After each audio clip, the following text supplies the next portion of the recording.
আমি আজকে ঘটনা শুরু করার আগে আমার যে জায়গায় কাজ করি সেখানকার একটি ঘটনা শুরু করব, সেখানে কথা বলবো আর কি। আজকে একটা লোক মারা গেছেন আর কি, আসলে আজকেই মারা গেছেন। আমি জিনিসটা ফিল করলাম দেখে আপনাদের সবাইকে বলছি। আজকে বলতে গতকালকে আর কি মারা গেছেন। লোকটা এমনিতে প্যালিয়েটিভ কেয়ারে ছিল। প্যালিয়েটিভ কেয়ার বলতে লোকটা ক্যান্সার ছিল। তো লোকটা কেউ নাই দুনিয়াতে, কেউ নাই, খালি একজন সলিসিটার আছে। তার বাড়ি ঘরের দেখভাল করার জন্য একজন সলিসিটার আছে। আমাদের এখান থেকে একটা জায়গা আছে পোর্টিশেট, খুব সুন্দর পাহাড়ি এলাকা। সেই পাহাড়ি এলাকায় রাজকীয় বাড়ি তার, কিন্তু এই দুনিয়াতে তার কেউ নাই, নট এ সিঙ্গেল পার্সন। আত্মীয় স্বজন বলতে কেউ নাই। তার স্ত্রী মারা গেছে এবং তার বয়স অ্যারাউন্ড 79 বছর, কিন্তু সে প্যালিয়েটিভ কেয়ারে ছিল। হাসপাতালে থাকাকালীন অবস্থায় তিনি বলেছিলেন, আমি আর আমার কোনো চিকিৎসা হাসপাতালে করাবো না, যতদিন পর্যন্ত আমি বাঁচি ততদিন পর্যন্ত আমাকে অন্য জায়গায় আপনারা পাঠিয়ে দেন। তো আমাদের এখানে যেহেতু নার্সিং হোম, তো তাকে এখানে পাঠিয়ে দেওয়া হলো। তো সে যখন এখানে আসলো, তো তাকে যখন আমরা দেখেছিলাম, অ্যাসেস করেছিলাম, তো আমাদের একটা প্ল্যান আমরা করি সব সময়। তাকে অ্যাসেস করার পর সময় জানলাম যে সে কথা বলতে পারে না, সে কানে শোনে না, সে খালি লিখে দেয় আর আমাদেরকে বুঝতে হয়। তো আমরা কয়েকদিনের মধ্যে বুঝে ফেললাম যে তার কথার প্যাটার্নটা কীরকম। তো বাই দিস টাইম সেরকম ভাবেই চলছিল এবং তাকে রাখা খুবই কষ্টকর। সে একা একা দাঁড়িয়ে যেত এবং একা একা পড়ে যেত। এর পর্যন্ত প্রায় 18-19 বার তিনি পড়েছেন, হয়তো কখনো গেঞ্জি পরতে যে, কখনো ক্যাথেটার সরাতে যে। তো আমরা আজকে সকালবেলা ওনার রুমে যাই এবং ওনার রুমে ওনার সাথে সকালবেলা আমি যখন কাজে ঢুকি সকালে 8টার দিকে, আমি দেখেছিলাম যে সে তখনও সজাগ এবং বেল বাজাচ্ছে। তো বেল বাজানোর একটা পর্যায়ে আমি তার রুমে যাই এবং জিজ্ঞেস করি, কী খবর আপনি, নাম বলছি না, কী খবর আপনি কেমন আছেন। তো ইশারায় বুঝাচ্ছিলাম যে আমি কি বলতে চাচ্ছি তাকে। তো সে বুঝালো ইশারায় এবং আমাকে হাত দিয়ে ডাকলো। দেখলাম হাতটা অনেক ঠান্ডা, প্রচণ্ড ঠান্ডা হয়ে আছে হাতটা। ওনার শরীরে কোনো মাংস ছিল না, শুধু হাড়ই দেখা যাচ্ছিল। তো আমি জিজ্ঞেস করলাম, আপনি কি এখন ব্রেকফাস্ট করবেন? তাহলে আমি ব্রেকফাস্ট পাঠাতে বলি। তো বলে যে উনি কিছু বলছেন আমাকে। আমি যখন লিখে পাঠালাম, ইয়েস নো কিছু লিখছে না। নর্মালি একটা কোয়েশ্চেন জিজ্ঞেস করার পর আমি লিখে দিই নিচে ইয়েস অথবা নো, সে একটা টিক চিহ্ন দেয়। সে ইয়েস নো কিছুই লিখলো না। সে আমাকে বারবার বলছিল আমার পাশে বসো। তো আমি বুঝতে পারছিলাম না, সে নর্মালি এরকমভাবেই থাকে, হাঁ করে মুখটা, চোখটা খোলা। তো আমার সাথে আমার আরেকজন কলিগ ছিল। তো আমার কলিগটা আমি ব্লাড প্রেশার চেক করছিলাম, তো পালস চেক করলাম। পালস চেক করে আমি পেলাম হচ্ছে 72%। এবং পালস চেক করে আমি অক্সিজেন স্যাচুরেশন চেক করলাম 72%, পালস আমি পাচ্ছিলাম অ্যারাউন্ড 61।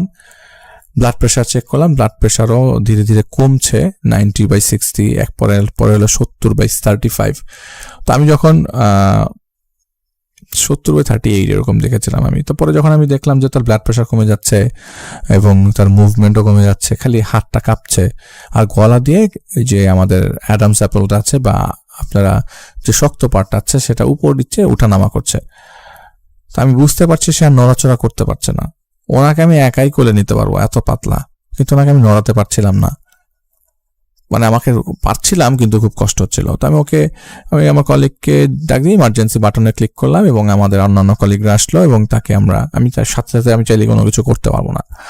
তো তাকে আমরা আরও অ্যাসেস করলাম, আমরা অ্যাম্বুলেন্সকে ফোন দিব, কিন্তু আগে অ্যাসেসমেন্ট করার জন্য আমি যখন পালস চেক করলাম, আমি পালস চেক করে দেখি যে তার আর পালস নাই। আমি পালস পাচ্ছি না, ক্যারোটিড পালস বলেন, হাতের রেডিয়াল পালস বলেন, কোনোটাই পাচ্ছিলাম না আমি। তো আমি যখন সাথে সাথে বললাম যে না, উনি তো মনে হয় বেঁচে নাই, তো তখন সাথে সাথে আমি স্টেটমেন্ট লিখে ফেললাম। তো স্টেটমেন্ট লেখার সময় আমার কাছে খারাপ লাগছিল যে চোখটা খোলা ছিল। মারা যাওয়ার সময় আমার সামনেই মারা গেছেন, আমি বুঝি নাই যে তিনি মারা গেছেন, মানে মারা যে যাবেন বুঝি নাই। সে ডান পাশে তাকিয়েছিল এবং উপরের দিকে তাকিয়েছিল, একদম নর্মাল তাকিয়ে আছে এরকম অবস্থা। তো আমি পরে আমরা ভাইটালসগুলো চেক করলাম, চোখের পিউপিল চেক করলাম যে পিউপিলটাকে ডাইলেট করে কি করে না, দেখি না করছে না। তো আমরা কাপড় দিয়ে ঢেকে দিলাম। তো ওই রুমটা না, আমাদের এখানে টেম্পারেচারটা, যেহেতু আমাদের এখানে শীত হচ্ছে অলমোস্ট 4 ডিগ্রি 5 ডিগ্রি টেম্পারেচার, তো পুরো বিল্ডিংয়ের ভেতরেই এটা হচ্ছে বলা যায় যে মাটি থেকে ফ্লোর থেকে গরম আসে, যে হিটেড ফ্লোর আর কি। তো ফ্লোরটা হিটেড, তো টেম্পারেচার আমরা রুম থেকে কন্ট্রোল করতে পারি। দেখলাম যে রুম টেম্পারেচার এখন 20 দেওয়া, বেশ গরম বাইরে, মানে ওই জায়গাটা করিডোরটা বেশ গরম। এর পাশে একজন রেসিডেন্ট আছে, সে এরকম তার রুমের মধ্যে টেম্পারেচার 32 করে দিয়ে রেখেছে, সে তার শীত অনেক বেশি, তো তার গরম রুমের গরমটাও করিডোরে চলে আসছিল। তো করিডোর বেশ গরম, কিন্তু যে লোকটা মারা গেল তার রুমটা এবং রুমের বাইরে ভিতর দোনোটাই খুবই ঠান্ডা। জানালা কিচ্ছু খোলা ছিল না, উল্টা জানালা আমি বন্ধ করে দিয়েছিলাম। সকালে যখন আমি ঢুকি সব রুম পেশেন্টকে যখন আমি চেক করছিলাম তখন আমি জানালা বন্ধ করে দিয়েছিলাম। কিন্তু আমি যখন মানে কি বলবো, ওনার রুমের বাইরেটা প্রচন্ড ঠান্ডা, ভেতরটা প্রচন্ড ঠান্ডা। আমি যতক্ষণ পর্যন্ত রুমে ছিলাম প্রচন্ড ঠান্ডা ছিল। যখনই ওনার আমি দেখলাম পালস নাই, কিচ্ছু নাই, সবাই আসলো, রুম গরম লাগছে আমার কাছে, জানি না ততক্ষণ কেন ঠান্ডা লাগছিল। এবং ওনাকে পরে আমরা রুমের মধ্যে ক্লিন করে আমরা লোক পাঠা দিলাম, ওরা ক্লিন করে ফেললো। আমি বের হয়ে গেলাম। বের হয়ে যাওয়ার পরই আমি আরেকজন পেশেন্টের কাছে গেলাম। এর মধ্যে আমার কাছে আমি পাশে প্রতিটা পেশেন্ট, আমাদের কেউ মারা গেলে আমাদের এখানে সময় নষ্ট করার টাইম নেই, কারণ সব পেশেন্টকে মেডিকেশনস দেওয়া লাগে। তো আমি পেশেন্ট বাই পেশেন্ট পিক করছিলাম, তো মেডিকেশন দিচ্ছিলাম। আমার কাছে মনে হচ্ছিল যে ওই রুমটাতে থেকে এখনই কেউ নক করবে, আমার কাছে মনে হচ্ছিল যে এখনই কেউ নক করবে, বারবার মনে হচ্ছিল। তা আমি বারবার ঝুঁকি মারছিলাম রুমের ভিতরে কি অবস্থা, মানে আমার নিজের একটা কিউরিওসিটি যে রুমের কি অবস্থা, এই তো এখনই রুমের মধ্যে কেউ না কেউ আসবে। তো এরই মাঝে আমি ব্যস্ততা আমার বেড়ে যায়, আমি অন্যান্য ওয়ার্ডগুলোতে যে সবাইকে পেশেন্ট দেখছিলাম, মেডিকেশন দিচ্ছিলাম। ইন দ্য মিন টাইম কয়েকজনের পালস চেক করছিলাম। এর মধ্যে কিছু মানুষ এসে কিছু প্রশ্ন জিজ্ঞেস করলো। এর মধ্যে দুপুর 1টা বেজে গেল। 1টার মধ্যে আমি আমার ব্রেকে গেলাম এবং আধা ঘন্টা পরে আমি ব্রেক থেকে ব্যাক করলাম। ব্যাক করার পরে আমি কাজ করছি। তো আমি মনে করেছি যে মানুষটা মারা গেছে অত রুমেই আছে, শব্দ পাচ্ছি, হয়তো বা রুমের ভিতরে কেউ আছে, হয়তোবা তার সলিসিটার এসছে, কারণ যেসব কাপড় চোপড় আছে তারা আমরা সাথে ডোরটা লক করে দিই। আমাদের এখানে যে ডরমিসারি কেয়ারে লোকজন আছে তারা ডোর লক করে দেয়, কারণ তাদের বিলঙ্গিংসগুলা বা তাদের জিনিসপত্রগুলা তাদের আত্মীয়স্বজনরা এসে নিয়ে যায়। তো তার তো কোনো আত্মীয়স্বজন নাই, সে সলিসিটার এসে নিয়ে যাওয়ার কথা। তো রুম লক করার কথা সম্ভবত, অথবা রুম লক করার কথা না। তো আমি যতটুকু জানি যে রুমের ভিতরে লক করে দিবে যদি না থাকে। তো আমি দেখলাম যে ভেতর থেকে শব্দ হচ্ছে, আমার কাছে মনে হচ্ছিল তো ভেতরে তখনও আছে, কারণ ভেতরের শব্দটা টয়লেট বরাবর থেকে আসছিল। তাই মনে করলাম যে না, ভেতরে হয়তোবা আছে, কেউ তো ক্লিন করছে, অথবা ডেড বডিটা ক্লিন করছে। তা আমি আমার ডমিসাইল কেয়ার যে হেড আছে তাকে জিজ্ঞেস করলাম যে কি খবর, ওকে কি নিয়ে গেছে? বলছে আমি জানি না, তুমি দেখবে একটু। আমি দরজা খুলে দেখলাম যে কেউ নাই। রুমটা বেডটা একদম সম্পূর্ণ গোছানো, পুরো রুম ক্লিন করা, সুন্দর স্মেল আসছে ভিতর থেকে। তো আমি বুঝতে পারলাম যে রুমের ভিতরে কেউ নাই, কিন্তু আমি শব্দ পাচ্ছিলাম, আমি গেস করছিলাম রুমের ভিতরে কেউ আছে। তাই আমি বললাম যে আমি তো ওরকম শব্দ পাচ্ছিলাম, গেটটা লাগাই দাও তুমি। তো ও যখন গেটটা লাগিয়ে দিল, সারাদিনের ব্যস্ততা আমি ভুলেই গেছিলাম সেই মানুষটা মারা গেছে। আমি তাকে, আমার সামনেই তো ছিল, আমি তাকে রেগুলার মেডিকেশন দিতাম। তো আমি যখন বের হয়ে যাচ্ছি এরকম 8টার দিকে রাত্র, এখন তো রাত 4টা, এখন আমাদের এখানে রাত হয় হচ্ছে 4:45 দিকে, সন্ধ্যা হয়ে যায় 4:45। তো আমি রাত্রে 8টা মানে অনেক রাত এখানে। তো 8টার দিকে আমি যখন বের হয়ে যাচ্ছি, আমার কাছে মনে হচ্ছিল যে রুমের ভিতর কেউ আছে আজকে। টু বি অনেস্ট, আমি নিজে মনে করেছি যে আমার রুমের ভিতর কেউ আছে। আমি কয়েক সেকেন্ড হল্ট হয়ে জায়গায় রুমটার বরাবর দাঁড়িয়েছিলাম, যে ভেতরে কাউকে শব্দ পাচ্ছি। তো হতে পারে আমার মনের ভুল, হতে পারে হ্যালুসিনেশন, কিন্তু আমি তো সারাদিন ওর কথা চিন্তাই করি নাই। হ্যালুসিনেট কেন আমি করবো, তাই না? আমি তো একদম সাধারণভাবে বলছি যে হ্যালুসিনেট করার কোনো চান্সই নাই। আমি সাধারণ অবস্থায় বের হওয়ার সময় ওর শব্দ পেলাম।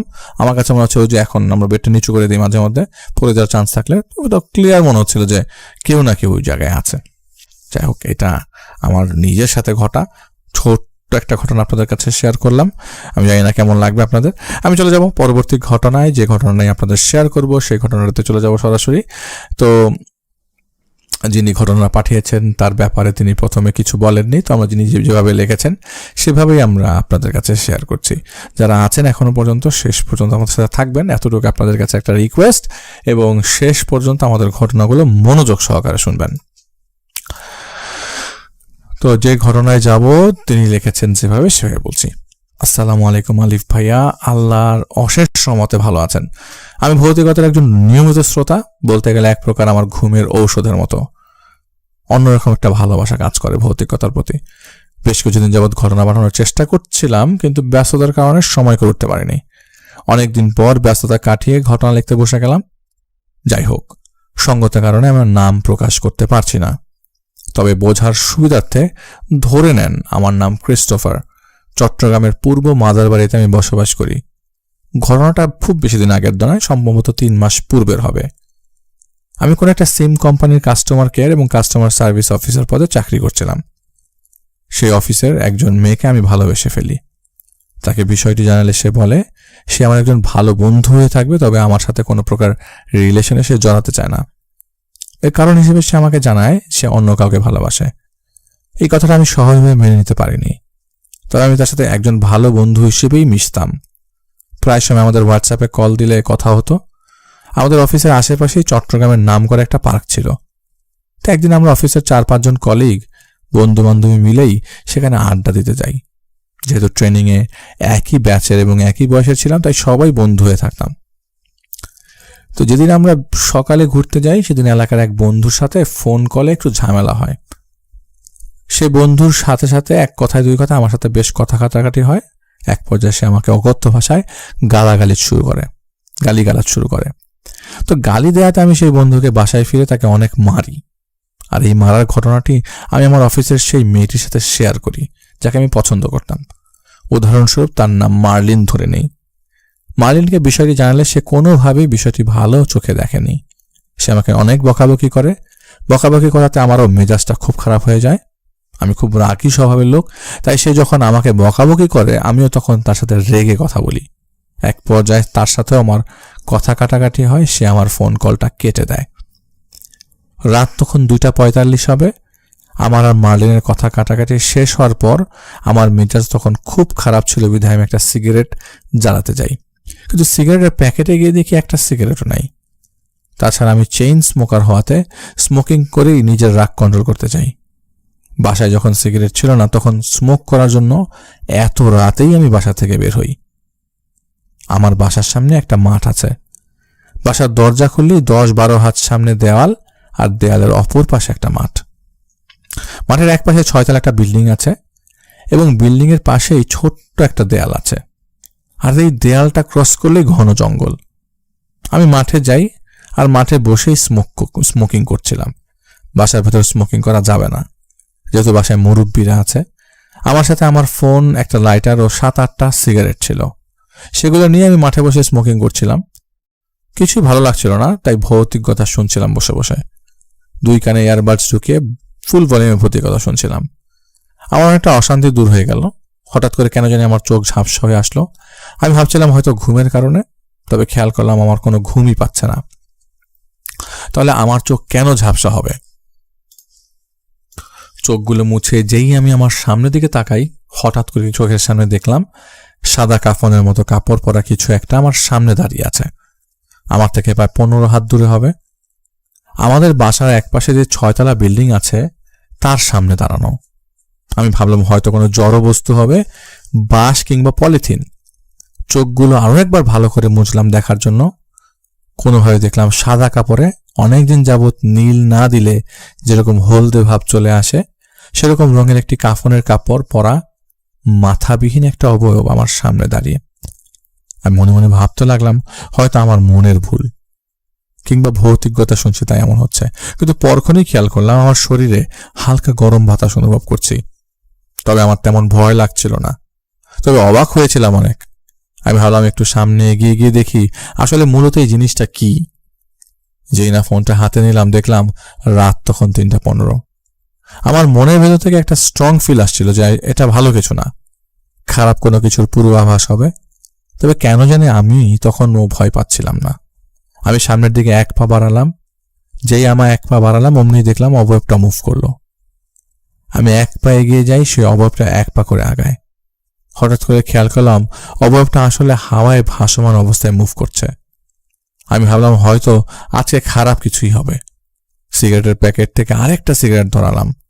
তবে এবার যা দেখলাম, অবয়বটা এক লাফে জঙ্গলের দেয়ালটাতে উঠে গেল। দেয়ালটা কম করে হলো 10 হাত উঁচু, আর সেই অবয়বটা এক লাফে কিভাবে দেয়ালের উপর উঠল সেটা আমি বুঝে উঠতে পারলাম না।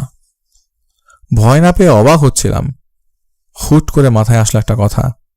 আমাদের পাশের বাসায় একজন আঙ্কেল রোড অ্যাক্সিডেন্টে মারা যান। ওনার শরীরের এক সাইড এবং মাথা থেতলে যায়। ওনাকে গোসল করানোর মতো সাহস কারো হয়নি। তবে আমাদের এলাকার থাকায় একজন মামা ওনাকে গোসল করানোর জন্য রাজি হন, কারণ তিনি মোটামুটি ভালোই সাহসী ছিলেন।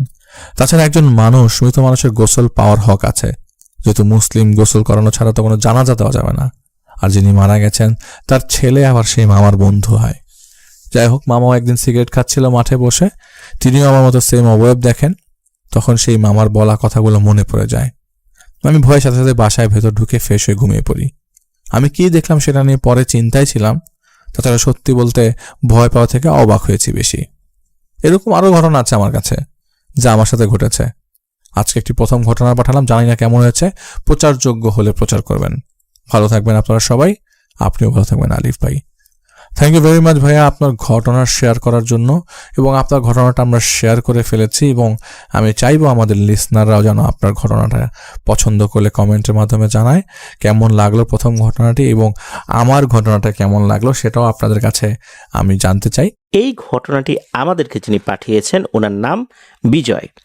ওনার বাড়ি লক্ষ্মীপুরে। ওনার পাঠানো একটি ঘটনা এর আগেও আমরা প্রচার করেছি। তো চলুন আজকের ঘটনায় চলে যাই। এই ঘটনাটি 2024 সালেই ঘটেছিল।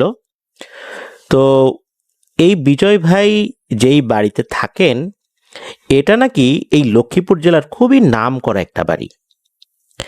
এই বাড়িটা অনেক পুরনো। মূলত এখানে দুটো বাড়ি রয়েছে, আর বাড়ি দুটো 100 বছরেরও বেশি পুরনো।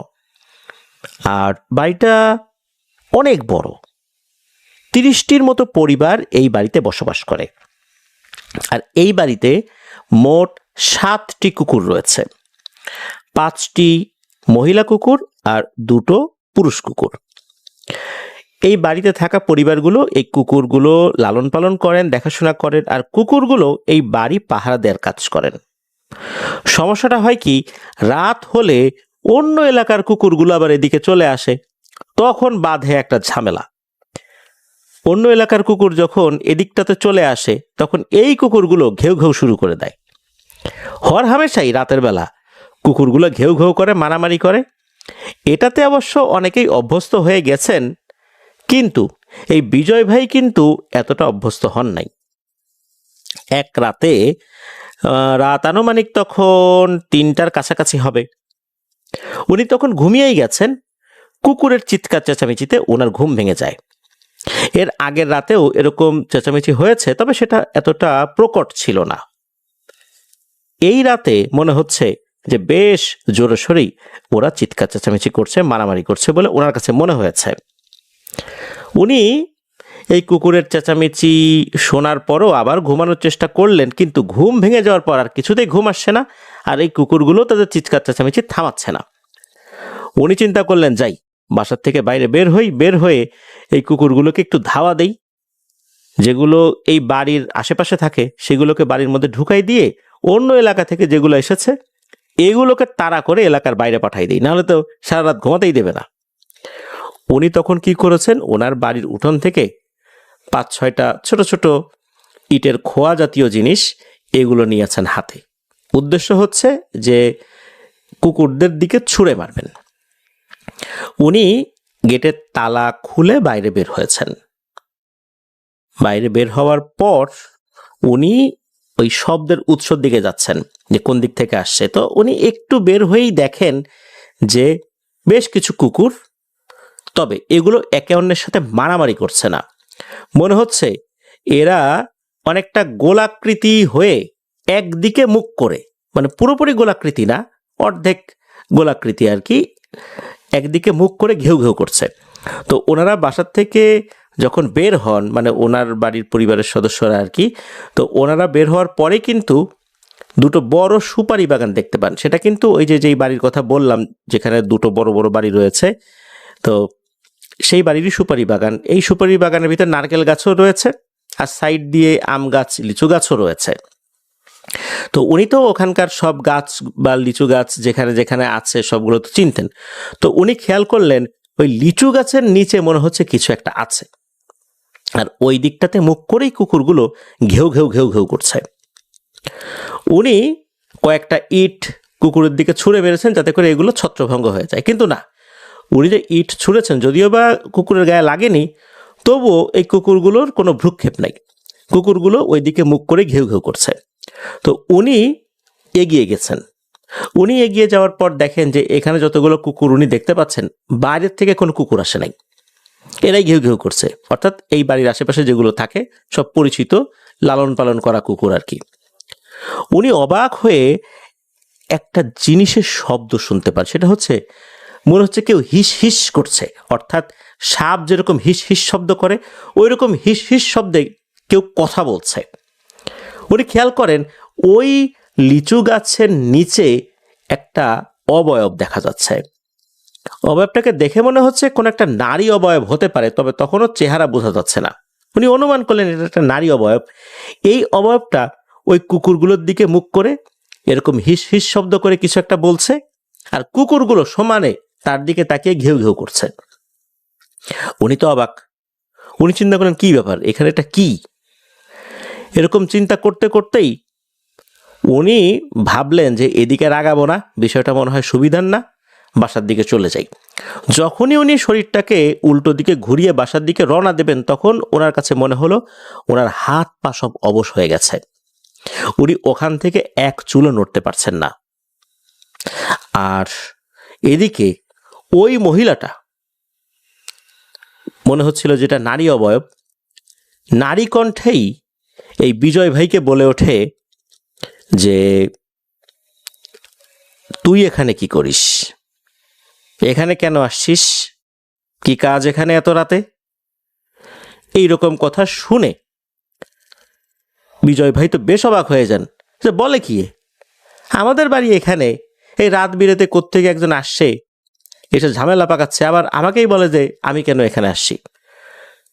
বিজয় ভাই ভদ্রতা বজায় রেখে বলছেন যে আপনি এত রাত্রে এখানে কি করেন, লিচু গাছের এখানে আপনার কি এত রাতের বেলা? আপনি এখানে আছেন, কুকুরগুলো ঘেউ ঘেউ করছে, আমরা ঘুমাতে পারছি না, যান আপনি বাড়িতে যান। তখন নাকি ওই মহিলা বলে ওঠে, তোর কাজ তুই কর, আমার কাজ আমি করি, বাড়িতে যা। আমি এই রাতে 100টা কুকুরকে খাওয়াবো, এই জন্যই আমি এখানে আসছি, যা বাড়ি যা।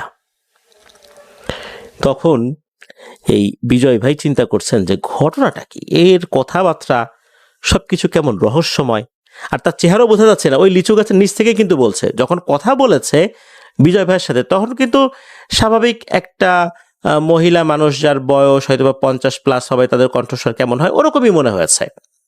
কিন্তু একটু আগেই সাপের মতো হিস হিস শব্দ শোনা যাচ্ছিল। বিজয় ভাই তখন একটু সাহস সঞ্চয় করে পেছন দিকে ঘুরতে সক্ষম হলেন।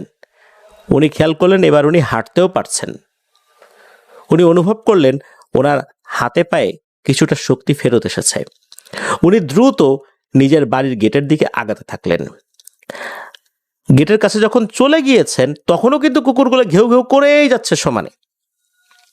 উনি গেটের কাছে যাওয়ার পর যেই না গেট ধরে টান দিয়েছেন, উনি দেখেন এক অদ্ভুত ব্যাপার, গেটটা ভেতর থেকে লক করা, অথচ উনি কিন্তু গেটের তালা খুলে বাইরে বের হয়েছেন।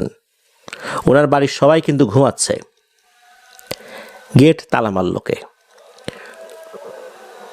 উনি চিন্তা করেছেন গেট হয়তোবা কেউ আবার টান দিয়ে দিল কিনা, হয়তোবা তালা মারেনি, এমনি একপাশে টান দিয়ে দিয়েছে। উনি বুঝতে পারলেন যে আসলে এখানে তালাই মারা, মানে গেটটা এমনভাবে লক করা ছিল, উনি বাইরে থেকেও যতটুকু ফাঁকা ছিল বুঝতে পারছেন এখানে তালা মারা হয়েছে। অথচ উনি তালা খুলে চাবিটা ওনার সাথে নিয়ে আসছেন। উনি তো ডাকাডাকি করছেন। এদিকে পেছন দিকে তাকিয়ে দেখেন এক ভয়ঙ্কর দৃশ্য। ওই যে যেই মহিলাটা ওই মহিলাটা আস্তে আস্তে ওনার দিকে এগিয়ে এসেছে।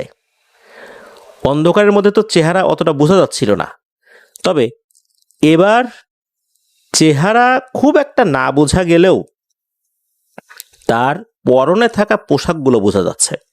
মনে হচ্ছে সে খুবই নোংরা টাইপের পোশাক পরে আছে, আর মাথার উপর একটা ঘোমটা দেয়া।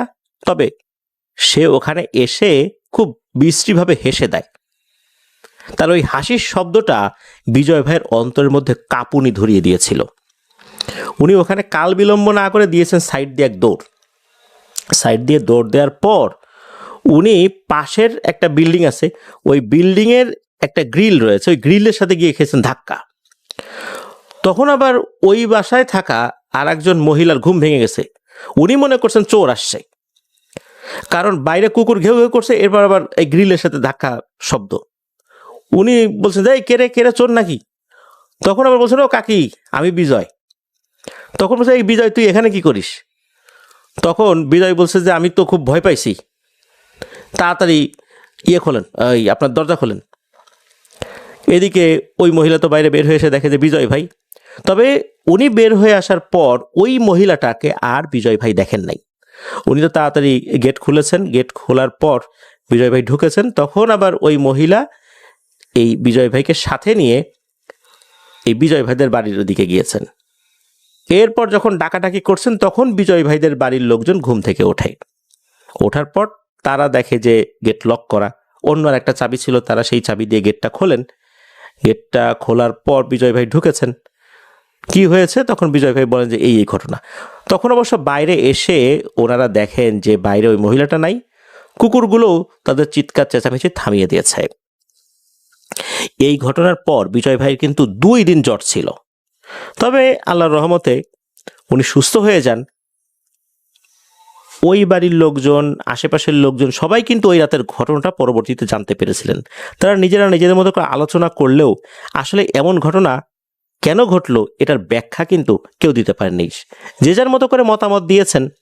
তবে ওইখানে অর্থাৎ ওই আশেপাশের এলাকায় কেউ কুকুরকে রাতের বেলা খাওয়ায়, বিশেষ করে কোনো মহিলা, এমন সন্ধান কিন্তু পাওয়া যায়নি। আসলে ওই রাতের বেলা কে এসেছিল এটা আজও রহস্যময়। তবে এই ঘটনার পর বিজয় ভাই রাতের বেলা ওই কুকুরের চিৎকার চেঁচামেচি থামানোর জন্য কখনোই বাইরে বের হন নাই। মাঝে মাঝে উনি বের হতেন যদিও বা ওই 1-2টা ঢিল দিয়ে ভয় দেখালে তারা চুপ হয়ে যেত। ওই চিন্তা করেই উনি বের হয়েছিলেন, কিন্তু ওই রাত্রে যে এমন ভয়ঙ্কর কোনো কিছুর মুখোমুখি হবেন এটা উনি বুঝতে পারেন নাই। এটাই ছিল ঘটনা। ধন্যবাদ জানাচ্ছি বিজয় ভাইকে ওনার সাথে ঘটে যাওয়া এই ঘটনাটি শেয়ার করার জন্য। ঘটনাটি বেশ রহস্যময়। ওই মহিলা কোথা থেকে এসেছিলেন, কোথায় চলে গেলেন, কেনই বা এসেছিলেন, কুকুরগুলোর সাথে কি ভাষায় সে কথা বলছিলেন, কুকুরগুলোই বা কেন এরকম ঘেউ ঘেউ করছিল তাকে সহযোগিতা না করে, এটা এক রহস্য। আর এই ধরনের মহিলাকে আশেপাশের এলাকায়ও পরবর্তীতে বা আগেও কখনো দেখা যায়নি। বিজয় ভাই পরবর্তীতে আশেপাশে এই ধরনের কোনো মহিলাকে দেখা যায় কিনা দিনের বেলা খোঁজ করলেও উনি আর এমন কোনো মহিলাকে দেখতে পান নাই। এই ঘটনাটি আমাদেরকে পাঠিয়েছেন মোহাম্মদ আমর। ওনার বাড়িও মুন্সিগঞ্জে। আমাদের প্রথম যে ঘটনাটি ছিল আমিন ভাই, ওনার বাড়িও মুন্সিগঞ্জে, আর এই আমর ভাইয়ের বাড়িও মুন্সিগঞ্জে। দারুণ একটি ঘটনা পাঠিয়েছেন। মূলত এই ঘটনাটি উনি ওনার প্রতিষ্ঠানে কর্মরত এক কলিগের কাছ থেকে সংগ্রহ করেছেন। ওই কলিগের নাম হচ্ছে মোহাম্মদ গোলাম রাব্বি। মূলত ওই গোলাম রাব্বি ভাই নিজেই এই ঘটনাটি প্রত্যক্ষ করেছিলেন, তখন ওনার বয়স ছিল কম। আর এই ঘটনাটি উনি খুব বেশি দিন আগে সংগ্রহ করেন নাই, এই মে মাসের 6 তারিখে উনি ঘটনাটি সংগ্রহ করেছিলেন আর কি। তো চলুন মূল ঘটনাতে চলে যাই। এই যে গোলাম রাব্বি ভাই, উনি একটা মাদ্রাসায় পড়তেন, তখন ওনার বয়স 8 বছর। মূলত ওনার পিতামাতার খুব ইচ্ছা ছিল যে উনি মাদ্রাসায় পড়বেন, আর এই কারণেই ওনাকে মাদ্রাসায় ভর্তি করানো হয়। তো উনি যে মাদ্রাসায় ভর্তি হয়েছিলেন এইটা মুন্সিগঞ্জ জেলার ধোলাগাঁও নামক একটা জায়গার কোন একটা মাদ্রাসায়। জাস্ট মাদ্রাসার নামটা বলছি না, বললে অনেকেই চিনে যাবেন। ওই মাদ্রাসাটি ওই সময় ছিল বাঁশের বেড়ার তৈরি, খুঁটিগুলো ছিল বাঁশের আর উপরে ছিল টিনের চাল। মাদ্রাসার পেছনের দিকে ছিল 3টি বড় বড় কড়ই গাছ। আর ওই কড়ই গাছটার সাথে গুনা তার দিয়ে ওনাদের বেশ কিছু জিনিসগুলো বাধা থাকতো, মাদ্রাসার কিছু কিছু জিনিসগুলো বাধা থাকতো আর কি। তো যাই হোক, ওই কড়ই গাছের থেকে কিছুটা দূরে ছোট একটি কবরস্থান ছিল, আর কবরস্থানের সামনের দিকে রাস্তা ছিল, আর রাস্তার পাশেই ছিল আরো একটি আলাদা কবর, আর তার থেকে কিছুটা দূরে একটি বিশাল পুকুর। এই ছিল মোটামুটি মাদ্রাসার যে কমপ্লেক্সটা তার একটা বর্ণনা। তো মাদ্রাসার ডান পাশে এই স্টুডেন্টদের ব্যবহার করার জন্য ওয়াশরুম ছিল, আর বাম পাশে রান্নাঘর। এটা আবার সম্পূর্ণ টিনের তৈরি। আর হেফজোখানা যেটা, এইটা খুব ভালো মজবুত করে তৈরি করা, টিন দিয়ে তৈরি করা, চারদিকে টিন, উপরে টিনের চাল, ওইটা আরো মজবুত করে তৈরি করা আর কি। ওখানে হেফজো বিভাগের ছাত্ররা থাকতো। আর এই গোলাম রাব্বি ভাই উনি যখন ভর্তি হয়েছিলেন তখন উনি নজরানা বিভাগে পড়তেন, মানে একদম ইনিশিয়াল স্টেজ যেটা আর কি, আমরা প্রাইমারি স্কুলে প্রাক প্রাথমিক বলতে যেটা বুঝি আর কি, ওই রকম আর কি। তো যাই হোক, ঘটনাটি ঘটেছিল 2008 সালের বৈশাখ মাসের কোনো এক বৃহস্পতিবার রাতের বেলা। ওই দিন মাদ্রাসার সব ওস্তাদরা বাসায় চলে গিয়েছিলেন, কারণ হচ্ছে বৃহস্পতিবারে বিকালের পর থেকে আর পড়া থাকে না, পরের দিন তো ফ্রাইডে মানে শুক্রবার, ওই দিনটা ছুটি থাকে। এই জন্য ওস্তাদরা বৃহস্পতিবারের দিকে ওনারা বাড়িতে চলে যান। তবে মাদ্রাসার বাবুর্চি সহ হেফজো বিভাগের কিছু কিছু স্টুডেন্ট ছিল, আর এই গোলাম রাব্বি ভাই ওনার ক্লাসেরও বেশ কিছু ছাত্র ওনারা ওই সময় ছিলেন আর কি। রাতের বেলা কি হয়েছে, প্রবল ঝড় শুরু হয়েছে, আর ওনাদের মাদ্রাসাটাও একটু দুর্বল, মানে তার কাঠামোটা দুর্বল, ওনারাও ভয় পাচ্ছিলেন যে কি হয় না হয়, আর যদি ভেঙে চুরে যায়। এই জন্য ওনারা যে কয়েকজন ছিলেন ওনারা বিছানা নিয়ে দ্রুত ওই হেফজো বিভাগের যেই মানে পাশে যেই অংশটা রয়েছে, ওইটা আবার টিন দিয়ে করা, তো পাকাপোক্ত ভাবে বেশ সুন্দর করে করা, শক্তপোক্ত করা, তো ওই পাশে চলে গিয়েছিলেন।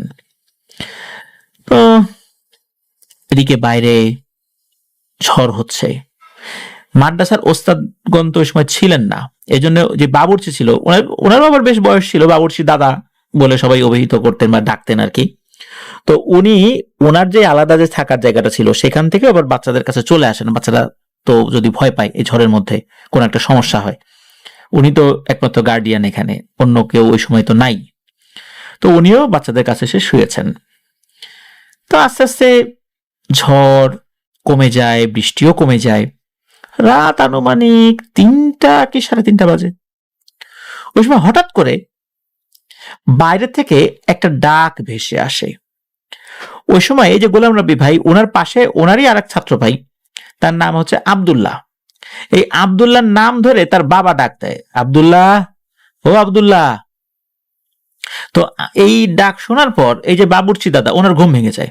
উনি আবার উঠে ওই আব্দুল্লাহর বিছানার কাছে গিয়ে ডাকতে থাকে, এই আব্দুল্লাহ, আব্দুল্লাহ ওঠ, তোর আব্বা আসছে।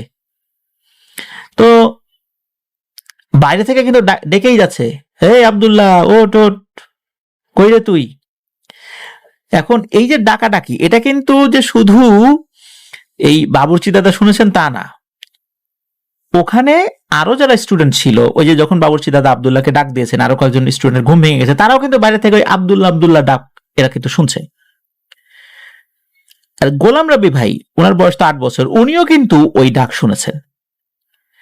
এখন আব্দুল্লাহর ঘুম আবার খুব গভীর, ও ঘুমালে সহজে মানে উঠতে পারতো না, অনেক ডাকাডাকি করার পর সে উঠত। হঠাৎ করে কি হয়, এই আব্দুল্লাহ আব্দুল্লাহ বলে ডাক, আব্দুল্লাহর বাবা আবার বেশ পরিচিত ছিল সব স্টুডেন্টদের কাছে, যে কারণে আব্দুল্লাহর বাবার সাথে ওই বাবুর্চি দাদারও পরিচয় ছিল। বাবুর্চি দাদা ওই গলা শুনে বুঝতে পেরেছেন এটা আব্দুল্লাহর বাবা। হঠাৎ করে কি হয়েছে, এই যে মুহতামিম হুজুর মানে মাদ্রাসার যিনি প্রধান শিক্ষক, উনি বাইরে থেকে বলে উঠছে, এই আব্দুল্লাহ, কিরে উঠিস না কেন, তোর আব্বা ডাকতেছে, শুনিস না কেন, ওঠ, অনেকক্ষণ ধরে ডাকতেছে। ওই সময় মাদ্রাসার সকলেই চমকে যান, ওই বাবুর্চি দাদা সহ। কি ব্যাপার, মুহতামিম হুজুর তো এখন আসার কথা না, উনি তো বিকেল বেলায় বাড়িতে চলে গেছেন, ওনার বাড়িতে অনেক দূরে, উনি এই ঝড় বাদলের রাত্রে আসবেন কেন? আব্দুল্লাহর বাবা আসতে পারে তার ছেলেকে নেওয়ার জন্য, কোনো কারণে রাতের বেলা বাড়িতে প্রয়োজন হতেই পারে, বাড়ি তো খুব বেশি দূরে না, মুহতামিম হুজুর কেন আসবে? তো এই কথা চিন্তা করতে করতেই এই বাবুর্চি দাদা কি করেছে, উনি ওই দরজাটা খুলতে যাচ্ছিল, এর মধ্যেই ঘটে আসল ভয়ের ঘটনা। হঠাৎ করে এই বাবুর্চি দাদার কণ্ঠে বলে ওঠে বাইরে থেকে, হে গোলাম রব্বি, দরজাটা খোল। অথচ এই বাবুর্চি দাদারা কিন্তু ওই ভেতর থেকে দরজাটা খোলার জন্য অলরেডি সিটকেনিতে হাতও রেখেছেন, মাত্র খুলবেন, যেই না নিজের কণ্ঠে ওই বাবুর্চি দাদা অন্য কাউকে কথা বলা শোনেন, তখনই উনি এক লাফে পেছন দিকে সরে আসেন, যারে এটা কি, আমার কণ্ঠে কে ডাকে। তখন উনি যেটা করেন সেটা হচ্ছে, ওই টিনের পাশে একটা ছোট্ট ছিদ্র ছিল, ওই ছিদ্র দিয়ে উনি তাকান। উনি তাকিয়ে যে জিনিসটা দেখতে পান, এইটা দেখে উনি মারাত্মক ভয় পান। উনি দেখেন 3 মাথা বিশিষ্ট হরিণের শরীরের মতো একটা অবয়ব। এটা ছিল আবার 2টা পা, সামনের দিকে একটা পা, পেছন দিকে একটা পা। মানে আমরা মানুষের মতো 2 পা দিয়ে দাঁড়াই, বিষয়টা এরকম না। হরিণের 4 পা, সামনে 2টা পা, পেছনে 2টা পা, কিন্তু ওটার সামনে একটা পা, পেছনে একটা পা, ওইভাবে দাঁড়িয়ে আছে। আর মাথা ছিল 3টা। আর এটার আকার আকৃতি স্বাভাবিক হরিণ থেকে বেশ কিছুটা বড়। এই 3টা মাথার মধ্যে একটা ছিল আব্দুল্লাহর বাবার মাথা, আর মাঝখানেরটা ছিল ওই মুহতামিম হুজুরের মাথা, আর একটা মাথা ছিল এই বাবুর্চি দাদার মাথা। বাবুর্চি দাদা এটা দেখে ওনার শরীরে তো কাঁপুনি ধরে যায় ভয়ে। উনি দ্রুত পেছন দিকে সরে এসে অন্য ছাত্রদেরকে বলে, এই তাড়াতাড়ি ওই আরো যে টিনের ফোঁটাগুলো আছে তাড়াতাড়ি তাকায় দেখ বাইরে কি। তো ওনারা আগ্রহী হয়ে, এই যে গোলাম রব্বি ভাই সহ ওনারা কি করেছেন, ওনারা যে যার মতো বিভিন্ন ওই বেড়ার ফাঁকা দিয়ে ওটা দেখার চেষ্টা করেছেন। ওই জিনিসটা অনেকেই ওই সময় দেখেছেন। ওইটা দেখে তো প্রত্যেকেই ভয় পেয়েছেন, বিশেষ করে ছোট ছোট বাচ্চা যারা ওটা দেখেছেন, ওরা তো ভয়ে কারো কারো খিচুনি শুরু হয়ে গিয়েছিল, এতটা ভয় পেয়েছিল। আর বাবুর্চি দাদা কি করেছেন, দ্রুত সোলার লাইট জ্বালিয়ে দিয়েছেন। ওনাদের সোলার লাইট ছিল ওই সময় ভিতরে। আর অন্য যারা ঘুমিয়েছিল সবাইকে ডেকে তোলেন, বলে যে তাড়াতাড়ি উচ্চ শব্দে আল্লাহু আকবার আল্লাহু আকবার জিকির করা শুরু কর, যে যেটা জানিস দ্রুত পড়া শুরু কর। যারা ওই সময় দেখেছিল এমন ভয় পেয়েছিল, কারো গলা দিয়ে তো কোনো কথাই বের হচ্ছে না। গোলাম রাব্বি ভাই নিজে ওই অবয়বটা দেখেছিলেন। তো এরপর কি হয়, যে সবাই মিলে বলে যে আমরা সবাই মিলে এটার মোকাবেলা করব, দরজা খুলবো, যা থাকে কপালে এটাকে এখান থেকে বিতাড়িত করব। তখন হাতের কাছে যার যেটা ছিল সেটা নিয়ে সবাই প্রস্তুত হয়ে যায় আল্লাহর নাম নিয়ে, মানে যুদ্ধ করবে এমন একটা অবস্থা। বাবুর্চি দাদা দরজা খুলে দেন। দরজা খুলে দেওয়ার সাথে সাথে দেখা যাচ্ছে যে ওই জিনিসটা পেছন দিকে ঘুরে দৌড়ানো শুরু করেছে, এবং ওই যে পাশে একটা পুকুর ছিল, মাদ্রাসার পাশে পুকুর, যেটা শুরুতে বলেছি, ওই পুকুরের দিকে চলে যাচ্ছে।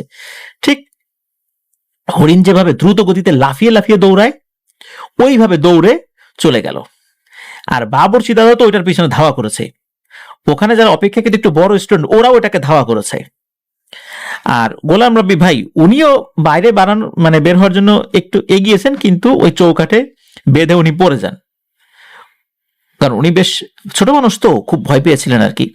তো এইভাবে মাদ্রাসার স্টুডেন্টরা কি করেছে, যে ওই 3 মাথাওয়ালা শয়তানটাকে ধাওয়া করেছিল। ভয় তারা পেয়েছিলেন এটা সত্য, কিন্তু ওরা ওটাকে ধাওয়া করে ওখান থেকে বিতাড়িত করেছিল।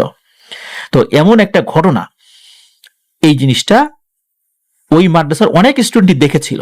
প্রিয় লিসেনার্স, আমরা কি দেখি, এই ধরনের ঘটনা ঘটলে ভয়ে আমরা পালিয়ে যাই, কিন্তু দেখেন স্টুডেন্টদের সাহস কত, আল্লাহ তাদেরকে কতটা সাহস দিয়েছেন যে ওরা ওইটাকে ধাওয়া করেছে, ধাওয়া দিয়ে ওটাকে বিতাড়িত করেছে।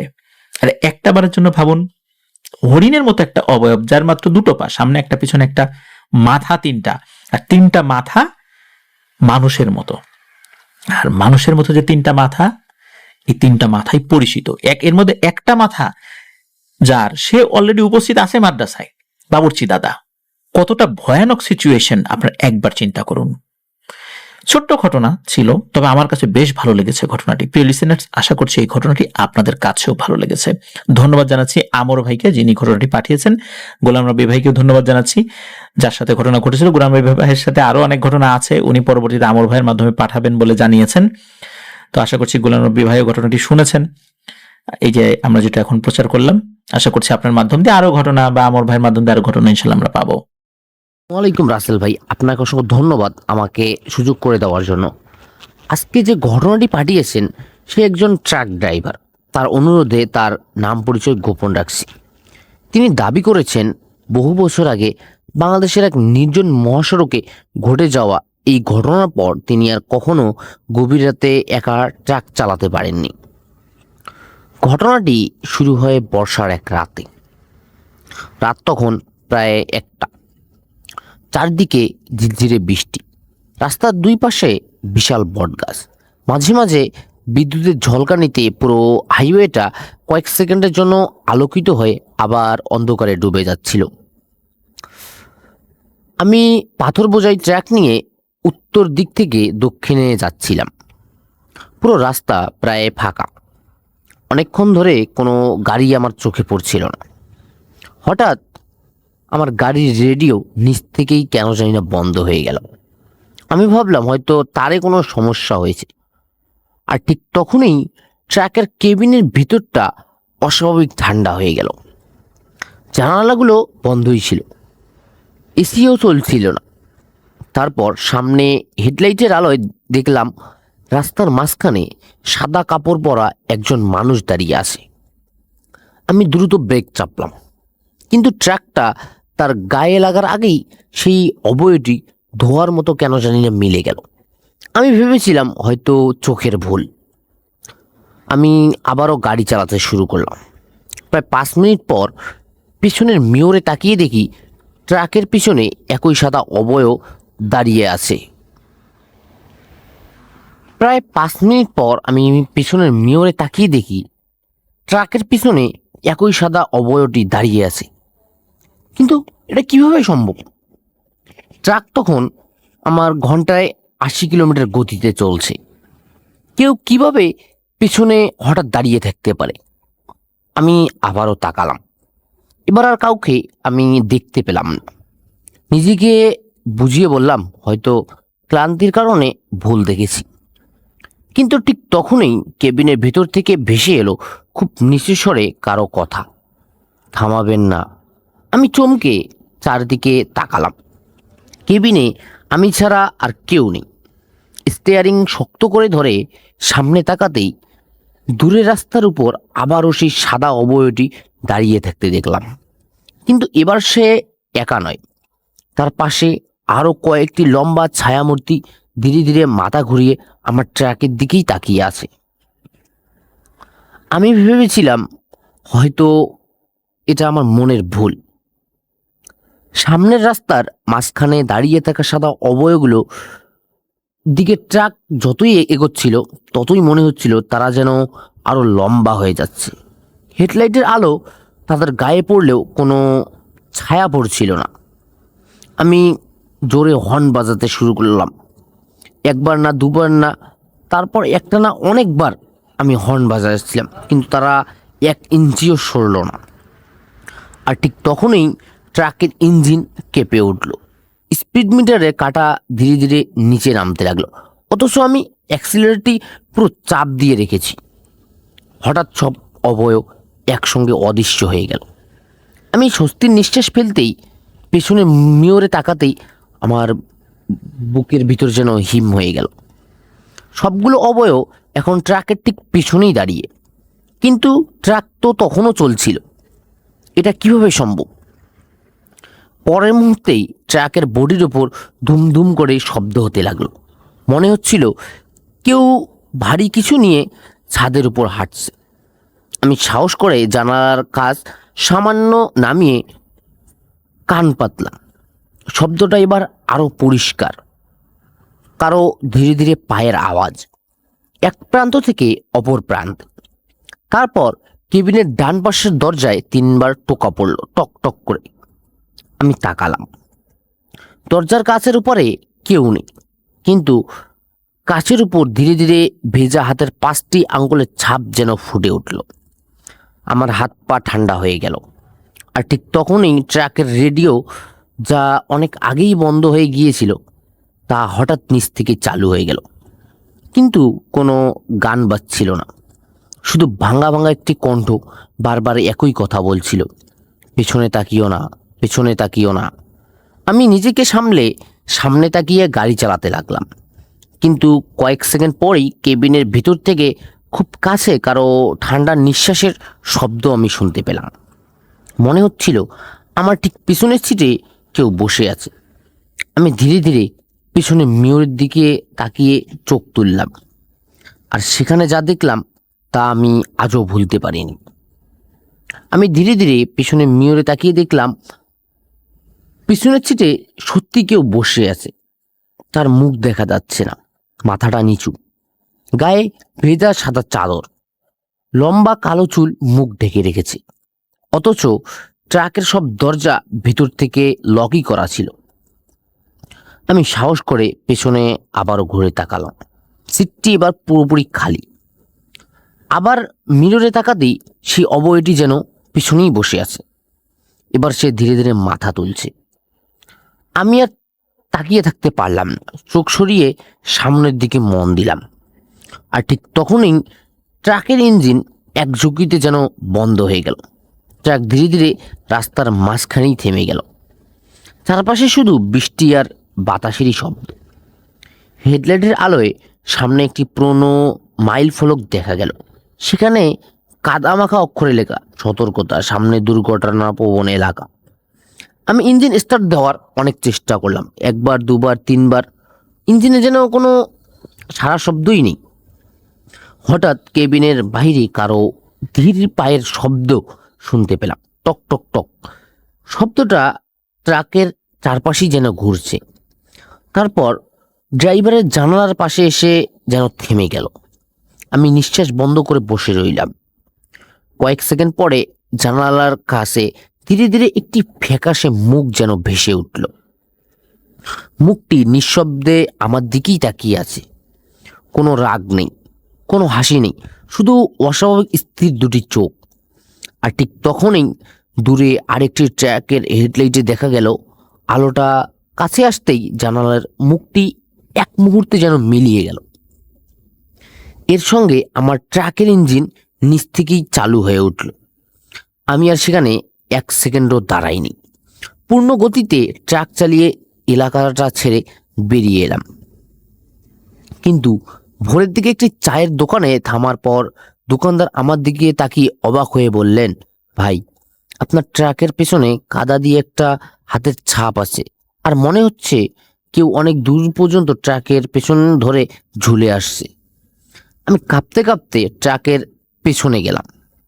তারপর যা দেখলাম সেটা আমাকে আজও রাতে ঘুমাতে দেয় না। আমি ধীরে ধীরে ট্রাকের পিছনে গিয়ে দেখি পেছনের দরজায় 5টি নয়, অসংখ্য হাতের ছাপ। ছোট, লম্বা, মনে হচ্ছিল একসঙ্গে অনেক মানুষ কাদামাখা হাত দিয়ে ট্রাকটিকে স্পর্শ করছিল। আর সবচেয়ে ভয়ঙ্কর বিষয় ছিল, হাতের ছাপগুলো নিচ থেকে উপরে নয়, বরং উপর থেকে নিচে নেমে এসেছে। যেন কেউ ট্রাকের ছাদ থেকে ধীরে ধীরে নিচে নেমে এসেছিল। আমি কিছু না বলে ট্রাকে উঠে দ্রুত সেখান থেকে চলে এলাম। ঘটনাটি দুঃস্বপ্ন ভেবেই ভুলে যেতে চেয়েছিলাম, কিন্তু কয়েকদিন পর মালিক আমাকে আবার সেই একই রুটে যেতে বললেন। আমি অনেক অজুহাত দিলেও শেষ পর্যন্ত আমাকে যেতেই হলো। রাত তখন প্রায় 1টা। ঠিক সেই জায়গার কাছাকাছি পৌঁছাতেই ট্রাকের রেডিও নিচ থেকে আবারও চালু হয়ে গেল। কোনো গান নয়, শুধু শব্দের মধ্যে একটি বাক্য বারবার ভেসে আসছিল, আজ থামবে। আমার বুক যেন বারবার ধরপড় ধরপড় করতে লাগলো। আমি গতি বাড়িয়ে দিলাম। হঠাৎ সামনের রাস্তার পাশে দেখলাম একটি পুরনো ভাঙাচোরা ট্রাক দাঁড়িয়ে আছে। তার সামনে একজন বৃদ্ধ হাত তুলে ইশারা করছেন। তিনি সাহায্য চাইছেন বলেই মনে হচ্ছিল। আমি কয়েক সেকেন্ডের জন্য দ্বিধায় পড়লাম। তারপর আগের রাতের কথা মনে পড়তেই ট্রাক না থামিয়ে আমি আবারও পাশ কাটিয়ে চলে গেলাম। প্রায় আধা কিলোমিটার যাওয়ার পর সাহস করে পেছনে মিররে তাকালাম। রাস্তা পুরোপুরি ফাঁকা, না বৃদ্ধ, না ভাঙ্গা ট্রাক, না কোনো কিছু। যেন এক নিমিষেই সেখান থেকে সবকিছু অদৃশ্য হয়ে গেছে। পরের দিন সকালে একটি ট্রাক স্ট্যান্ডে গিয়ে এলাকার এক বৃদ্ধ চালকের সঙ্গে আমার কথা হলো। আমার কথা শুনে তিনি দীর্ঘশ্বাস ফেলে বললেন, অনেক বছর আগে ওই এলাকায় এক ভয়াবহ সড়ক দুর্ঘটনা হয়েছিল। তারপর থেকে অনেক চালকের দাবি করেন গভীর রাতে সেখানে অদ্ভুত সব দৃশ্য দেখেছেন। তাই আমরা রাত হলে যতটা সম্ভব ওই জায়গা এড়িয়ে চলি। তার কথা শোনার পর থেকে আমি আর কখনো একা গভীর রাতে সেই রুটে ট্রাক চালাইনি। আমি আজও জানি না ঘটনাটি সত্যি ছিল নাকি দীর্ঘ ক্লান্তি আর ভয়ের কারণে দেখা এক বিভ্রম। তার উত্তর আমার কাছে আজও নেই। ধন্যবাদ রাসেল ভাই, আজকের ঘটনাটি এ পর্যন্তই। প্রিয় লিসেনার্স, এবারের ঘটনাটি আমরা যার কাছ থেকে পেয়েছি উনি একজন রেমিটেন্স যোদ্ধা ভাই, বর্তমানে রয়েছেন সৌদি আরবে। সৌদি আরবের রিয়াদ শহরে উনি বর্তমানে অবস্থান করছেন। ওনার পাঠানো ঘটনা এর আগে আমরা প্রচার করেছি, বিশেষ করে থার্সডে নাইটের 146, 150 এবং 156তম এপিসোডে। ওনার নাম রুবেল হোসেন। উনি সৌদি আরবের একটি কোম্পানিতে ইলেকট্রিশিয়ান হিসেবে কর্মরত রয়েছেন। ওনার বাড়ি নওগাঁ জেলার রানীনগর উপজেলার কাশিমপুর ইউনিয়নের চকাদিন গ্রামে। চলুন ঘটনায় চলে যাই। ঘটনাটি উনি নিজেই সংগ্রহ করেছেন, আর এটি একটি চোর কেন্দ্রিক ঘটনা। ঘটনার সময়কাল 2020-এর শেষের দিকের একটা সময়। ঘটনায় মূলত দুজন ব্যক্তির নাম উনি উল্লেখ করেছেন, আসল নাম, তবে আমরা ছদ্মনাম ব্যবহার করছি, কেননা এই দুজন ব্যক্তি ওই এলাকায় এখনও আছেন। তাদেরকে অনেকেই চেনেন, কিন্তু নাম বলা যাবে না, এই কারণে আমরা ছদ্মনাম ব্যবহার করছি। একজনের নাম শামীম, আর একজনের নাম মাসুদ। এদের পেশা কিন্তু আসলে চুরি করা না। এরা ভ্যান চালায়, দিন মজুরির কাজ করে। এই চকাদিন গ্রামেই তাদের বসবাস। এরা আবার বড় ধরনের কোনো কিছু চুরি করে না, ছিচকে চোর আর কি। হাঁস, মুরগি, মোবাইল ফোন, ছাগল, এইটুকুর মধ্যেই সীমাবদ্ধ। আর কথা হচ্ছে যে এরা যে চোর এটা অনেকে জানে না, কিন্তু রুবেল ভাই কিভাবে জানলেন, এটা তো একটা কথা। তো রুবেল ভাই জানিয়েছেন 2020 সালের শেষের দিকে ওনাদের পাশের গ্রামে ওয়াজ শুনতে গিয়েছিলেন। গ্রামের নাম হচ্ছে চুনিয়াগাড়ি পূর্বপাড়া। ওয়াজ শুনে ফিরতে ফিরতে রাত প্রায় 2টো বেজে যায়। তো ওনারা দুজন সাইকেল চালিয়ে আসছেন। ওনারা গ্রামের রাস্তা ছেড়ে যখন মেইন রাস্তায় উঠেছেন তখন দেখেন দুজন লোক, আর এই দুইজন লোককে ওনারা চেনেন, এ হচ্ছে শামীম আর মাসুদ, একটি ছাগল নিয়ে রাস্তার পাশে দাঁড়িয়ে আছে। হঠাৎ করে ছাগল সমেত দুইজন পরিচিত ব্যক্তিকে দেখে একটু ভয়ই পেয়েছেন যে ভূতটুত নাকি।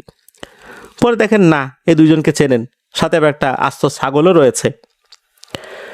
তখন আবার এই রুবেল হোসেন ভাই জিজ্ঞেস করেছেন, এই তোরা এত রাত্রে এখানে ছাগল নিয়ে দাঁড়িয়ে আসিস, ব্যাপারটা কি?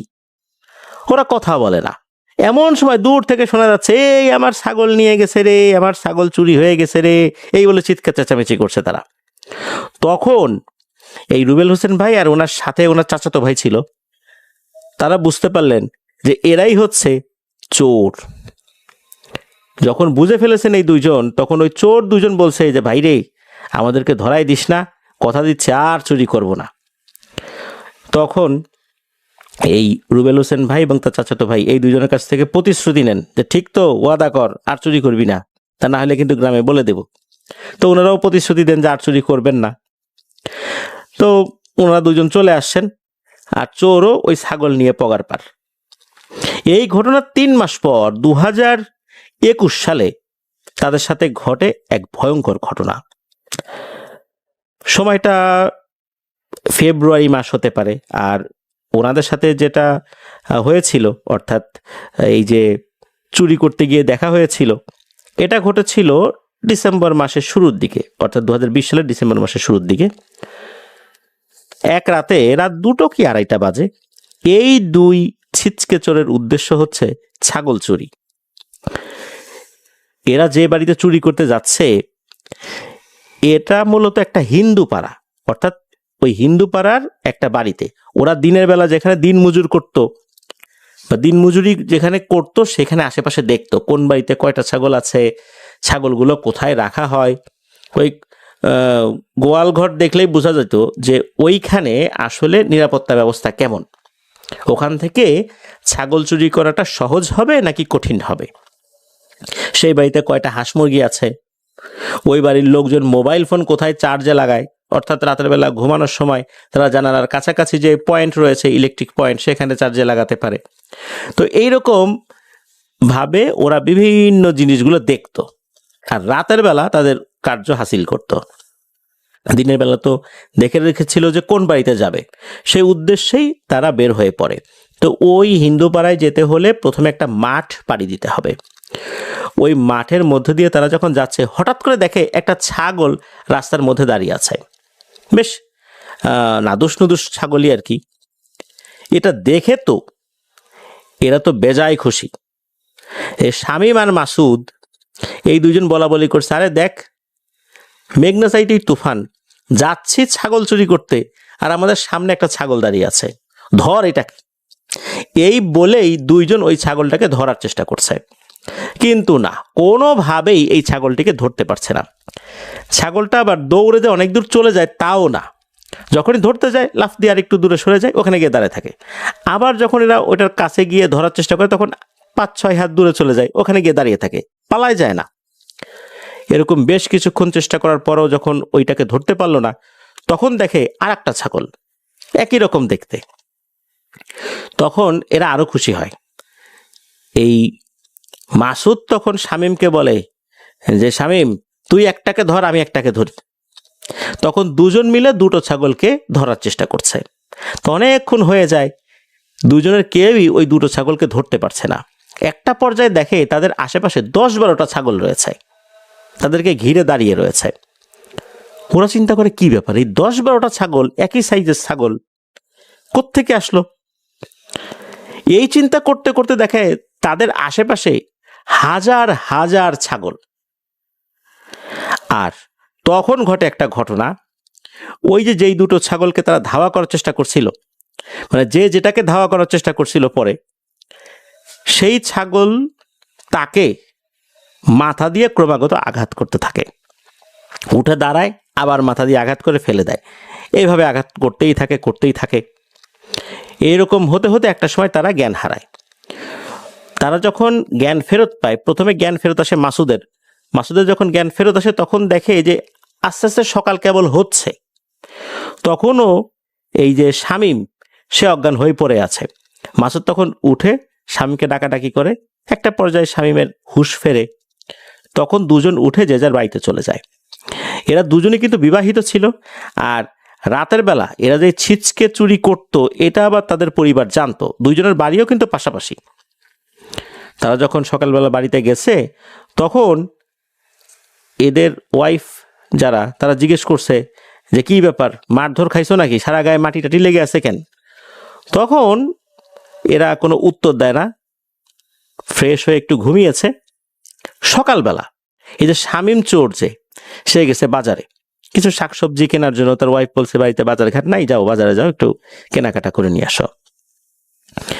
সে যখন বাজারে গিয়েছে, প্রথমে বাজারে যাওয়ার পর সবকিছু ঠিকঠাক দেখছে, হঠাৎ করেই মনে হলো সে একটা অন্য জগতের মধ্যে চলে গেছে।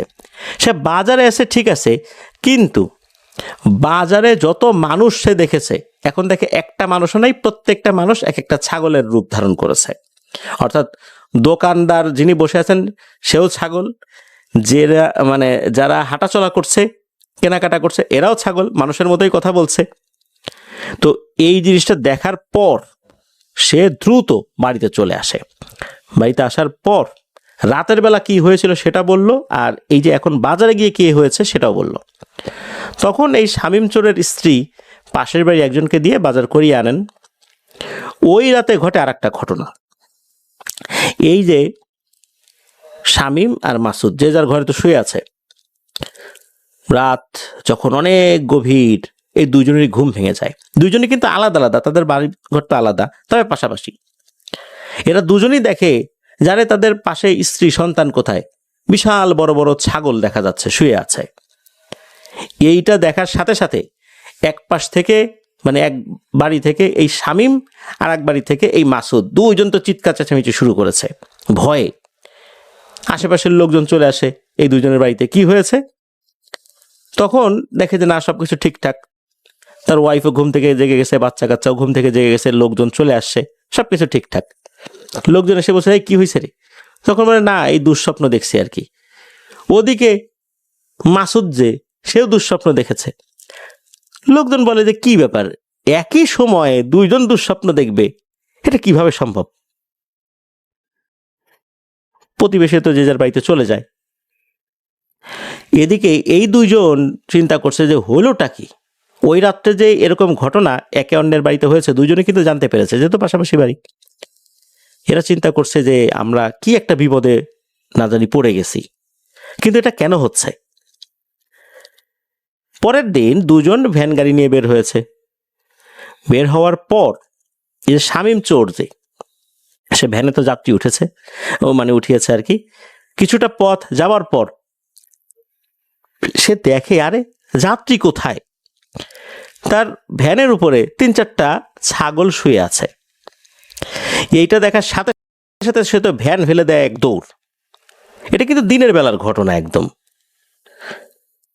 যখন দৌড় দিয়েছে, প্রতিমধ্যে এক লোক এসে ধাক্কা খেয়েছে। এই কি হয়েছে রে শামীম? তখন বলে যে ও না কিছু না। বলে তুই দৌড়ায় কোথায় যাচ্ছিস? বলে যে আমি একটু ভয় পাইছি তো এই জন্য দৌড়ায় যাচ্ছি। ভয় মানে তোরা রাতের বেলাও মানুষের ঘুমের বিরক্ত করিস, চিৎকার চেঁচামেচি করিস, এখন দিনের বেলাতেও আবার শুরু করলি নাকি? এই তোর ভ্যান কোথায়? বলে যে রাস্তার উপরে। চল কিসে ভয় পাইছিস দেখি। তো ওখানে গিয়ে দেখে ভ্যানে আর কেউ নাই। ওই যাত্রী যারা উঠেছিল তারাও কেউ নাই। আর যাত্রী যারা উঠেছিল এদেরকেও তো চিনতেন এই শামীম।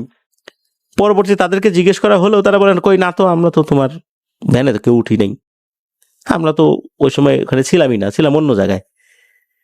তাহলে ওই সময় কারা যাত্রী বেশে তার ভ্যানে উঠেছিল? এদিকে হয় কি, এই যে মাসুদ, সে গিয়েছে তার শ্বশুর বাড়ি। শ্বশুর নতুন ঘর তুলেছে, সেই উপলক্ষে ছোটখাটো একটা খাওয়া দাওয়ার আয়োজন করা হয়েছে। জামাই মানুষ, তাকে তো দাওয়াত দিতেই হবে, তো সেও গেছে। এই মাসুদের শাশুড়ি মাসুদকে ডাকছে যে জামাই খেতে এসো, খাওয়া দাওয়া করো। তো খাওয়া দাওয়া করতে যখন বসেছে তখন দেখে সবাই ঠিকঠাক মতোই তার আশেপাশে আছে। খাওয়া দাওয়া করতে করতে হঠাৎ করে দেখে আরে আশেপাশে এরা কারা? সব তো বড় বড় ছাগল বসে আছে, হাঁটাচলা করছে, তার পাশে বসে ছাগল খাওয়া দাওয়া করছে। আর এই ছাগলগুলো খুবই ভয়ঙ্কর ভাবে তার দিকে তাকিয়ে হাসছে। এইটা দেখার সাথে সাথেই এই মাসুদ যে সে দিয়েছে এক চিৎকার দিয়ে ওখানে সেন্সলেস হয়ে পড়ে যায়। এদিকে তার শ্বশুরবাড়ির লোকজন তো বুঝতে পারছে না ঘটনাটা কি হলো, জামাইয়ের হইলোটা কি। তারা তো সবাই মিলে ধরাধরি করে মাথায় পানি দিয়ে জ্ঞান ফিরিয়ে আনে। সবাই বলা বলি করছে হইলোটা কি, এরকম সমস্যা তো আগে ছিল না। এখন সমস্যা কি, এই যে মাসুদ যে সে তো আর শ্বশুরবাড়িতে বলতে পারতেছে না যে চুরি করতে গিয়ে এমন ঘটনা ঘটেছে। সে যে রাতের বেলা চুরি করতে যায় তার স্ত্রী জানে, কিন্তু স্ত্রী তো আর তার নিজের বাড়িতে অর্থাৎ এই মাসুদের শ্বশুর বাড়িতে বলে না। একই ঘটনা কিন্তু ওই শামীমের বেলাতেও, সেও তো তার স্ত্রীকে বলেছে, কিন্তু স্ত্রী তো নিজের স্বামীর সম্মান রক্ষার্থে সে তো আর আসলে তার বাবার বাড়িতে বলে নাই। এই জন্য এই দুইজনের শ্বশুর বাড়িতে কেউ জানতো না যে এরা রাতের বেলা এই ছিচকে চুরি করে। এখন বাধ্য হয়েই একটা পর্যায়ে এই দুইজনের শ্বশুরের সাথে এই ব্যাপারটা শেয়ার করে যে এরকম এরকম ঘটনা, আমরা তো এরকম কাজ করি আর এরকম একটা ঘটনা ঘটছে যার কারণে এরকম সমস্যাটা হয়ে গেছে। মানে শুরু থেকে এখন পর্যন্ত যা যা হয়েছে এই বিষয়গুলো তারা বলে। আর এদের দুইজনের যে শ্বশুর, এনারাও কিন্তু একে অন্যের পরিচিত, পাশাপাশি গ্রাম তো, যার কারণে দুইজন দুইজনকে চেনে। এনারাও তো আসলে কাউকে বলতে পারতেছে না যে তাদের দুইজনের জামাই এইরকম একটা ঘটনা ঘটিয়েছে। এনারা আবার দুইজন পরামর্শ করতেছে কি করা যায়, সমস্যার থেকে কিভাবে এদেরকে বাঁচানো যায়। তখন এই একজন উনি বলেন যে ওনার পরিচিত একজন কবিরাজ আছেন, যার বাড়ি হচ্ছে বগুড়ার দুপচাচিয়া উপজেলার 5 পীর নামক একটা জায়গা রয়েছে সেখানে। ওখানে যাবার পর তার সাথে এই বিষয়টা নিয়ে আলোচনা করা যেতে পারে। আর আশেপাশের লোকজনকে বিষয়টা তো জানানো যাবে না, কারণ এই দুইজন মিলে অনেকের অনেক কিছু চুরি করেছে। জানাজানি হলে মান সম্মান তো কিছুই থাকবে না, উল্টো এই দুইজনকে পিটিয়েই লোকজন মেরে ফেলবে। কবিরাজের কাছে যাওয়া হয়, এই দুইজনকে নিয়েই যাওয়া হয়। তো কবিরাজের কাছে যাওয়ার সাথে সাথে কবিরাজ তাদের দিকে তাকিয়ে মুচকি হেসে বলছে, ওরে তেমন কোনো সমস্যা না রে, তোদের সাথে যারা আছে এরা ভালো জিন, আর এরা ভালো বলে তোরা এখনো বেঁচে আছিস, না হলে অনেক আগে মারা যেতি। নে বয়, জিনগুলোকে হাজির করাই। তো দুজন বসেছে। এখন সমস্যা কি, যে একই প্রবলেম নিয়ে রুগী আসছে দুইজন, কার উপর জিন হাজির করাবে? পরে সিদ্ধান্ত হলো এই শামীমের উপরে জিন হাজির করানো হবে। তো শামীমের উপর জিন হাজির করাতে গিয়ে খুব বেশি বেগ পেতে হয় নাই, কয়েক মিনিটের মধ্যেই শামীমের উপরে জিন হাজির হয়ে সালাম জানায় কবিরাজকে। তখন কবিরাজ বলে যে, বলো তো দেখি তোমরা কেন এই ছাগলের মায়াজাল সৃষ্টি করেছ? তখন ওই জিনেরা বলে যে, কেন সৃষ্টি করেছি এইটা ওর পরিবার ওরা সবাই জানে, কিন্তু যেটা জানে না সেটা বলি। এই বলে ওই জিনটা বলা শুরু করে, সেটা হচ্ছে যে এই যে মাঠে এরা দুইজন ছাগল দেখেছিল প্রথমে, ওই রাত্রে নাকি ওইখানে জিনেদের একটা ওয়াজ মাহফিল হচ্ছিল। আর ওই মাহফিলে অত্র এলাকার একজন নাম করা আলেমকে জিনেরা দাওয়াত দিয়েছিল। ওখানে তাকে দেখা যাচ্ছিল না, তারা এমন একটা মায়াজাল সৃষ্টি করে রেখেছিল যে ওখানে কারা আছে না আছে কিচ্ছু বোঝা যাচ্ছিল না। যখন ওখানে উপস্থিত সকলে ছিলেন, ওখানে যিনি আলেম ছিলেন উনিও কিন্তু দেখছিলেন। ওখানে যারা মুরব্বী টাইপের জিন ছিল তাদের মধ্যে সবচেয়ে বয়স্ক যিনি, উনি গোত্র প্রধান না, কিন্তু উনি বলেছিলেন যে আচ্ছা, এই যে দুইটা চোর আসে, এরা মাঝে মাঝে রাতের বেলা আশেপাশে চুরি করে, আমরা তো কিছু বলি না, ভয় টয় দেখাই না, কিন্তু এখন এই যে এই দুইটা এদিক দিয়ে এগিয়ে আসছে, ও আস্তে আস্তে তো আমাদের গায়ের উপরে উঠে যাবে, কিছু একটা তো করার দরকার। তখন নাকি উঠতি বয়সী দুজন জিন এরা বলে ওঠে যে, আমাদেরকে অনুমতি দেন, আমরা এই দুইটাকে ভয় দেখাই, ভয় দেখিয়ে এখান থেকে বের করে দিই। তখন আবার ওখানে যিনি আলেম ছিলেন তখন উনি বললেন যে, সামান্য একটু ভয় দেখায়ও বাবারা, বেশি ভয় দেখায়ও না, বড় ধরনের ক্ষয়ক্ষতি যেন না হয়। এই কথা বলার পর তখন আবার ওখানে যিনি গোত্র প্রধান ছিলেন, মানে সর্দার ছিলেন, তো উনি বললেন যে, এখানে একজন বিশিষ্ট আলেমকে দাওয়াত দিয়ে নিয়ে আসছি, খবরদার এমন কিছু তোমরা করো না যাতে করে ওনার অসম্মান হয়, আমাদেরও সম্মানের হানি হয়। তখন ওই উঠতি বয়সী যে কয়েকজন জিন ছিল তারা বলল যে, ঠিক আছে, আমরা এমন কিছু করব না যাতে করে আমাদের সম্মান যেন হানি না হয়, এমন কাজই আমরা আসলে করব, আর এমন কোনো আচরণ করব না যাতে করে ওনারও অপমান হয়, আমাদেরও অসম্মান হয়। এরপরেই মূলত তারা এই ঘটনাটি ঘটিয়েছিল। এখন সমস্যা যেটা হলো, ওই জিনেরা বলে যে এই ঘটনা ঘটার পর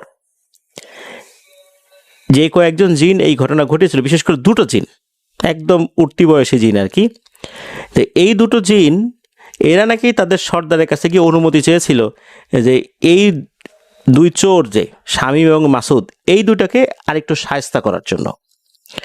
সর্দার তো অনুমতি দেবে না, বলে না, এটা আমাদের নিয়মের মধ্যে পড়ে না, আমরা তো এইভাবে মানুষকে বিরক্ত করতে পারি না, আল্লাহ নাখোশ হবেন। তখন এরা আবার সর্দারকে বুঝিয়েছে যে, সর্দার, ওদেরকে একটু ভয়টয় দেখাই যাতে ওরা ভালো হয়ে যায়, ভালো হলে তো আমাদেরই ভালো, আমাদের সব হইল, বেশি কিছু করব না, হালকা পাতলা ভয় দেখাবো যেন ওরা আবার ভালো পথে ফেরত আসে। তখন সর্দার কিছুক্ষণ চুপ থেকে একটু হাসি মুখেই নাকি বলেছিল, ঠিক আছে, যা, অনুমতি দিলাম, তবে মনে রাখিস, যদি ঠিকঠাক মতো কাজ করতে না পারিস তাহলে তোদের কিন্তু শাস্তি পেতে হবে, আর ঠিকঠাক মতো যদি কাজ করতে পারিস তাহলে 2 মণ মিষ্টি নিয়ে আমার কাছে আসবি। এই সমস্ত ঘটনা বলে। আর এরপর ওই জিন বলে যে 2 মণ মিষ্টি তো দিতে হবে, তা না হলে কিন্তু যাব না, কারণ গেলে সর্দার আমাদেরকে শাস্তি দিবেন, মিষ্টি ছাড়া আসলাম কেন, আর মিষ্টি অবশ্যই দিতে হবে। এই ঘটনা যখন বলা হলো, যেহেতু 2 মণ মিষ্টি দেয়া সম্ভব, কিন্তু জিনেরা আবার ওই সময় একটা শর্ত জুড়ে দেয় যে যেন তেন দোকান থেকে কম দামের মিষ্টি কিনলে হবে না। তারা একটা দোকানের নাম বলে দেয়, সেই দোকান থেকেই মিষ্টি কিনতে হবে। সেই দোকানের নাম হচ্ছে নওগাঁ মিষ্টান্ন ভাণ্ডার। এখানে একটা বিষয় বলে রাখা ভালো, নওগাঁ একটা ব্রিজ রয়েছে, ওই ব্রিজ হয়ে হাতের ডান পাশে একটা দোকান রয়েছে, এমনটাই বলেছেন রুবেল হোসেন ভাই। ওই দোকানটার নাম হচ্ছে নওগাঁ মিষ্টান্ন ভাণ্ডার। ওই দোকানের মিষ্টি নাকি কিনতে হবে। তো ওই দোকান থেকে 2 মণ মিষ্টি কিনে আনা হবে, তবে এক দামে। যিনারা শর্ত দিয়ে দেয়, এক দামে কেনার পর যদি দোকানদার খুশি হয়ে কিছু টাকা ফেরত দেয় সেটা কোনো সমস্যা নাই, তবে অবশ্যই এক দামেই কিনতে হবে। আর এই মিষ্টি এনে রাতের বেলা এই দুইটাকে ওই মাঠের মধ্যেই মিষ্টি দিয়ে আসতে হবে। এরপর তারা আর কোনো সমস্যা করবে না। তো সেটাই করা হয়, ওভাবে মিষ্টি দিয়ে আসা হয়। আরও শর্ত ছিল যে মিষ্টি দিয়ে পেছন দিকে তাকানো যাবে না, তো তারা ওইভাবেই দিয়ে চলে আসে। এরপরে আল্লাহর রহমত আর কোনো সমস্যা হয় নাই। কিন্তু সমস্যা একটা রয়ে গেছে, সেটা হচ্ছে এই দুইটা চোর, এরা কিন্তু এখনো পরিপূর্ণভাবে এই চুরি পেশা ছাড়ে নাই। এখনো তারা অন্যান্য কাজের পাশাপাশি এই ছিচকে চুরি করেই যাচ্ছে। মূলত এই কারণেই তাদের আসল নামটা আমরা প্রকাশ করিনি, যদিও বা আসল নামটা রুবেল হোসেন ভাই আমাদেরকে দিয়েছেন এবং খুবই বিনীতভাবে এবং বারংবার অনুরোধ করেছেন যেন আমরা তাদের আসল নামটা না বলি। আমরা আসল নামটা বলি নাই, আমরা তাদের ছদ্মনামটাই ব্যবহার করেছি। এছাড়া যা যা আমরা বলেছি সব কিছুই আলহামদুলিল্লাহ ঠিকঠাক মতোই বলেছি। আসল নাম বললে ওই এলাকায় তারা পরিচিত হয়ে যাবেন, মানুষজন চিনে ফেলবে। যেহেতু আপনাদের ওয়ার্ল্ডের অনেক লিসেনাররাই ওই এলাকায় রয়েছেন, তারা শুনছেন, এই কারণে তাদের সম্মানের কারণে আমরা তাদের আসল নামটা বলি নাই। রুবেল হোসেন ভাইও চান নাই সেটা বলতে। প্রিয় লিসেনার্স, আসলে এই ঘটনাটি এক অর্থে আমি বলবো ভয়ঙ্কর থেকে বেশ মজাদারই বটে। কারণ এরকম ঘটনা আসলে সচরাচর পাওয়া মুশকিল হয়, এই অর্থে যে এই ছাগল দেখা, সব জায়গায় গিয়ে ছাগল দেখা, আমরা তো এরকম দেখি না, আমরা ভয়ঙ্কর অবয়বগুলো দেখি। তবে এই প্রবলেমটা মূলত এমনভাবে হয়েছে যাতে তারা বড় ধরনের ভয় না পায়, বড় ধরনের ভয় পেয়ে তাদের ক্ষয়ক্ষতি না হয়, এই অনুমতি নিয়েই মূলত তারা এই পদ্ধতিটা বেছে নিয়েছিল, যাতে করে এরা ভালো হয়ে যায়। তবে কতটুকু ভালো হয়েছে সেটা আল্লাহ তাআলা ভালো বলতে পারবেন, বা আল্লাহ ভালো জানেন। আর এই দুই ছিচকে চোর, তাদের অ্যাক্টিভিটিস দেখলে হয়তো বা বোঝা যাবে আর কি, যে আসলে তারা কতটুকু নিজেদেরকে সংশোধন করতে পেরেছে। আর তাদের পরিবারও বুঝতে পারবে যে তারা নিজেদেরকে কতটুকু ভালো পথে আনতে পেরেছে। আমরা তাদের দুজনের জন্য দোয়া করি, আল্লাহ তাআলা তাদের দুজনকে সৎ পথে ফেরত আনুন। যেহেতু তারা একটা ভালো কাজ কিন্তু প্রতিনিয়ত করে যাচ্ছেন, সেটা হচ্ছে তারা সৎ পথে উপার্জন করছেন, বিশেষ করে ভ্যান চালানো, দিনমজুর করা। কিন্তু যেই সমস্যাটা রয়ে গেছে সেটা হচ্ছে রাতের বেলায় ছিচকে চুরি। এটা বাদ দিলে কিন্তু তাদের উপার্জনটা হালাল। আল্লাহ তাআলা তাদেরকে পরিপূর্ণভাবে হালাল উপার্জনের দিকে নিয়ে আসুন। আল্লাহ তাআলা তাদের ভুল ত্রুটিগুলো সংশোধন করার তৌফিক দান করুন। পুরনো ক্লাসরুমের ভাঙ্গা দেয়ালের সামনে দাঁড়িয়ে যখন আমি চারকোল দিয়ে ব্ল্যাকবোর্ডের উপর প্রাচীন হরফটার ছাঁচ নিচ্ছিলাম, ঠিক তখনই বোর্ডের উপর খুলিমাটি দিয়ে নিজে থেকে একটা শব্দ লেখা হতে শুরু করলো, যেখানে কোনো হাত ছিল না, শুধু একটা ভাঙা চক বাতাসেই ভাসছিল। আমি চোখ কচলে ভালো করে তাকাতে দেখলাম বোর্ডে স্পষ্ট অক্ষরে আমার মায়ের হাতের লেখায় লেখা আছে, আসিফ, ক্লাসের সময় শেষ, এবার তোর চিতার আলোটা নিভা। আমি আতঙ্কে পা পিছাইতে যাব, অমনি আমার পায়ের নিচের কংক্রিটর মেঝেটা গলে গিয়ে সান্দ্র পিচের মতো কালো এক তরলে পরিণত হয়ে গেল। আর সেই তরলের ভেতর থেকে ডজন ডজন চামড়া খসে পড়া হাত তীরের বেগে উঠে এসে আমার 2 হাঁটু শক্ত করে পেঁচিয়ে ধরে মাটির নিচে টানতে লাগলো। ঠিক তখনই আমার পেছনের ঘুটঘুটে অন্ধকারের থেকে একটা বরফ শীতল পচা গন্ধ ছড়ানো নিঃশ্বাস আমার ঘাড়ের উপর এসে পড়ল, এবং একটা চেহারা কর্কশ গলায় কেউ একজন খিলখিল করে হেসে উঠে বলল, মাস্টার, পড়া তো অনেক শুনালি, এবার তুই আমাদের ডায়েরির শেষ পাতায় পড়ে শোনা। এই ঘটনা 2024 সালের সেপ্টেম্বর মাসের শেষ সপ্তাহের একটা গুমোট রাতে শালবন বিহারের ওদিকে লাল মাটির টিলাগুলো যারা দেখেছেন তারা জানেন যে অন্ধকার পর ওখানকার নিস্তবতা কতটা ভারী আর প্রাচীন হয়ে যায়।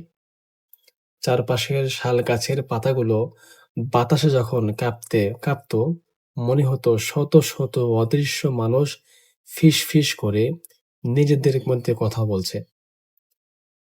সেদিন একটা গবেষণার কাজে আমাকে ওই এলাকার একটা পরিত্যক্ত 1940 সালের তৈরি প্রাইমারি স্কুলে রাত কাটাতে হয়েছিল। স্কুলটার ছাদ অনেক জায়গায় ধসে গিয়েছিল, আর ক্লাসরুমের ভেতরের দেয়ালে শ্যাওলা আর লোনা ধরা ইটের জং ধরা গন্ধ রাজত্ব বিরাজ করছিল। রাত তখন আনুমানিক 2টো। বাইরে কোনো ঝিঁঝি পোকারও ডাক ছিল না। পুরো টিলাটা যেন এক অলৌকিক নিথর চাদরে ঢাকা পড়েছিল। আমি মোমবাতির আলো হলের মেইন ব্ল্যাকবোর্ডের ওপর প্রাচীন ব্রাক্ষী লিপি কিছু খোদাই করা অংশের পাঠোদ্ধার করার চেষ্টা করলাম। হঠাৎ করেই হলের ভেতরের মোমবাতিটা কোনো বাতাস ছাড়াই দপ করে নিভে গেল। ঘরের কোণের আবছা অন্ধকার থেকে একটা তীব্র কাঁচা চামড়া পোড়া আর ফরমালিনের গন্ধ ছড়াতে শুরু করলো। আর তখনই আমার চোখের সামনে ঘটল সেই নারকীয় ঘটনা যা আমি শুরুতেই আপনাদেরকে বলেছি। ব্ল্যাকবোর্ডে নিজের মায়ের হাতের লেখায় হুমকি দেখা, আর মেঝে গেলে গিয়ে সেই কঙ্কাল সারা হাতগুলো উঠে আসার গল্প।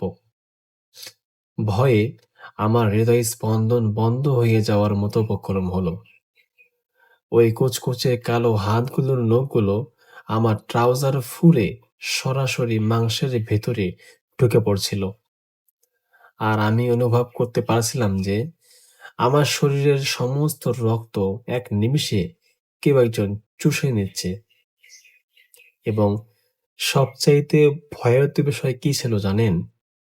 যখন আমি পেছনের দেয়ালটার দিকে তাকালাম, আমি দেখলাম যে লণ্ঠনের আবছা আলোয় যা দেখলাম আর কি, দেয়াল থেকে একটা কুচকুচে কালো বিশাল অবয়ব মাকড়সার মতো দেয়াল বেয়ে সিলিং এ উঠে গেছে। ওটার মুখ বলতে কিচ্ছু ছিল না, কেবল একজোড়া জ্বলন্ত হলুদ চোখ সেকাই কোটর থেকে ঠিকরে বেরিয়ে আসছিল, আর ওটার লম্বা জিভটা মেঝে অব্দি ঝুলে লালার মতো কালো তরল ফেলছিল।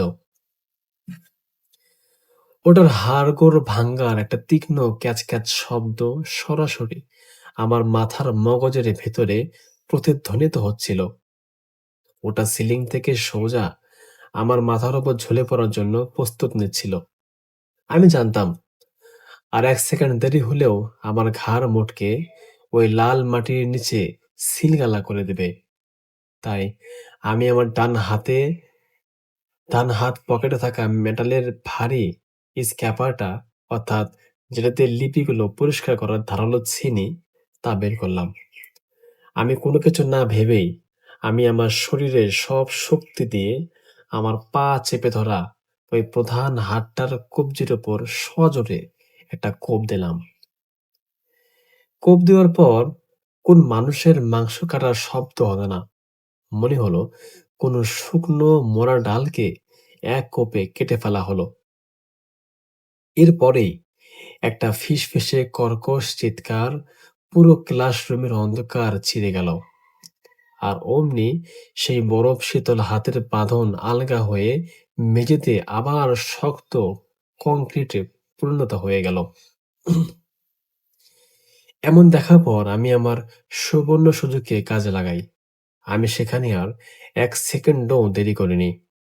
অন্ধের মতো কাদা আর ভাঙ্গা ইটের ওপর দিয়ে দৌড়ে স্কুলের মেইন গেট দিয়ে বেরিয়ে মেইন রোডের দিকে ছুটতে লাগলাম। তখনও পেছন থেকে আমি শুনতে পাচ্ছিলাম যে সে দেয়াল বেয়ে দ্রুত ছুটে আসার থপ থপ শব্দ, যেন এখনো কেউ মাকড়সার ন্যায় আমার পিছে লেগে আছে। যখন সকালবেলা কোটবাড়ির টহল পুলিশ আমাকে রাস্তার পাশে অচেতন অবস্থায় উদ্ধার করে, তখন তারা কুমিল্লা সদর হসপিটালে আমাকে নিয়ে যায়। আমার ২ পায়ে তখনও সেই কালো শ্যাওলা আর গভীর নখের দাগ বসে গিয়েছিল। পরে ওখানকার এক স্থানীয় বৃদ্ধা বাসিন্দা আমাকে একটা গোপন ট্র্যাজেডির কথা জানান। তিনি বলেন, ১৯৭১ সালের মুক্তিযুদ্ধের সময় ওই স্কুলেরই প্রধান শিক্ষক সহ প্রায় ১৫ জন ছাত্রকে পাকিস্তানি বাহিনী ওই ক্লাসরুমের ভেতরেই জ্যান্ত অবস্থায় হাত পা বেঁধে মেঝে খুঁড়ে জ্যান্ত কবর দিয়েছিল। কর্তৃপক্ষ বা পরিবারের কেউ কখনো তাদের লাশ উদ্ধার করতে পারেনি। তারপর থেকে নাকি প্রতি বছর ভদ্র বা আশ্বিন মাসের দিকে ওই নির্দিষ্ট তিথিতে ওই স্কুলের ব্ল্যাকবোর্ড জীবন্ত হয়ে ওঠে এবং নতুন কোনো শিক্ষক খোঁজে। আজও যখন আমি কোনো ক্লাসরুমের চকের লেখার শব্দ শুনি, আমার হাত দুটো অজান্তেই নিজের পায়ের ক্ষতের দিকে চলে যায়। মনে হয় এই বুঝি ব্ল্যাকবোর্ডের অন্ধকার সেই চিরে দুটো কালো হাত আমার দিকে ধেয়ে আসবে। তো এই ছিল ভাই আজকের ঘটনা। আশা করছি আজকের ঘটনা আপনাদের ভালো লেগেছে।